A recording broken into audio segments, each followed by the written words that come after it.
is used to represent an information or an illustration that has three subsets X, Y, and Z.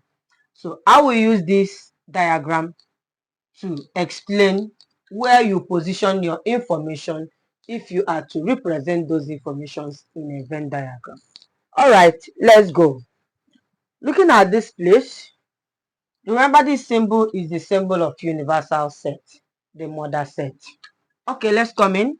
Here is set A, here is set B. Here I use small letter C and small letter B. Let me now tell you what it is. The whole of this, set A is equal to A plus C. All the elements that goes like this are all members of set A. Now set B is B plus C. All these elements that works here is telling us the elements in set B. Now looking at this, we find out that C is here, C is here. That is to tell us that A intersection B is equal to C. So this is the place we represent the information or the people that are common in subset A and subset B. So we have that A intersection B is equal to what? C, this small c here. Now remember remember that A union B will give us the universal set. If we combine all these elements in both subset A and subset B, it will give us the universal set, because it is from there that the subset A and subset B we are taken from. All right, for this one outside here, we have A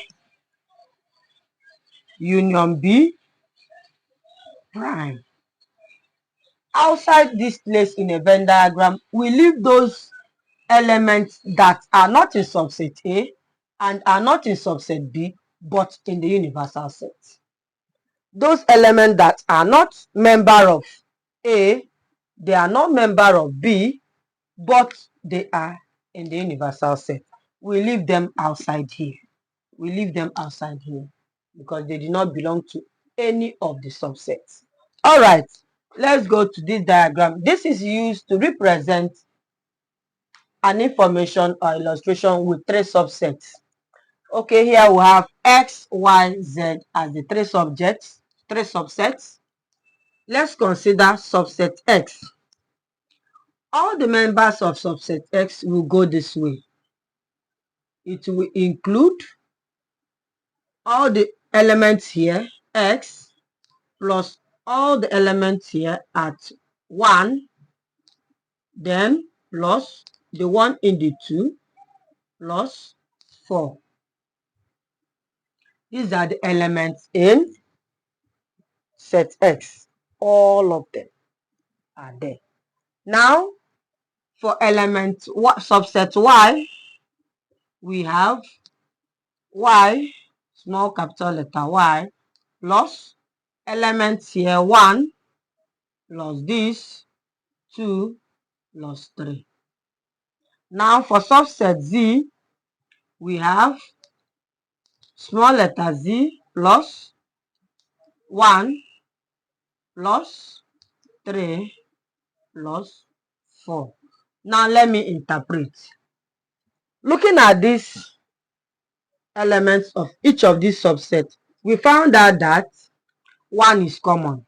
This is to tell us that X intersection Y intersection Z is equal to 1. At this position where number 1 is the position we use to gather all the elements that are common in the three subsets. Now, here, which is 2, you may see, look at it, 2 is in X and 2 is in Y. But it is not in Z. So, this 2 is representing the position of all the elements that are both in X and Y. So we can say that X intersection Y will give us the position 2. Now again, let's go to Y and Z. This is the Y and Z. What again? Remember, I've told you that 1 is common in the 3. Now let's go to Y intersection Z. This is Z, this is Y. What do they have in common? Y have 3 in common. So this position where we have 3 is where we put all the numbers that are common among Y and Z only. So we have 3.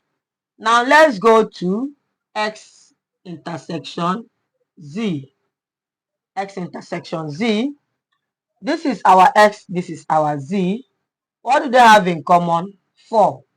So our X intersection Z will be 4. What is the position of 4? Look at where 4 is.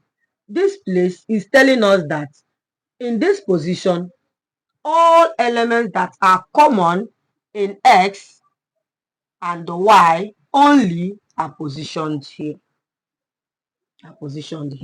Now, as for this one, which is X union Y union Z, right? We use it to represent all elements that are in the universal set, but they are not in any of these subsets. Those elements, you will not see it in subset X, you will not see it in subset Y, you will not see it in subset Z. All right. Now, remember that A here is for A only. B here is B only. That is elements that are only in A. Elements that are only in B. Do you get? That is the position this A and B is occupying here. As for this one, this small letter S is occupying the position of X only. Those elements that only subset X have, no other subset is sharing it with it. The same thing applicable to small letter Y. Here, this position takes all elements that are only in Y, but not in other subsets. In here again, this Z is representing all elements that are peculiar to subset Z. You cannot see them in other subsets. Thank you very much.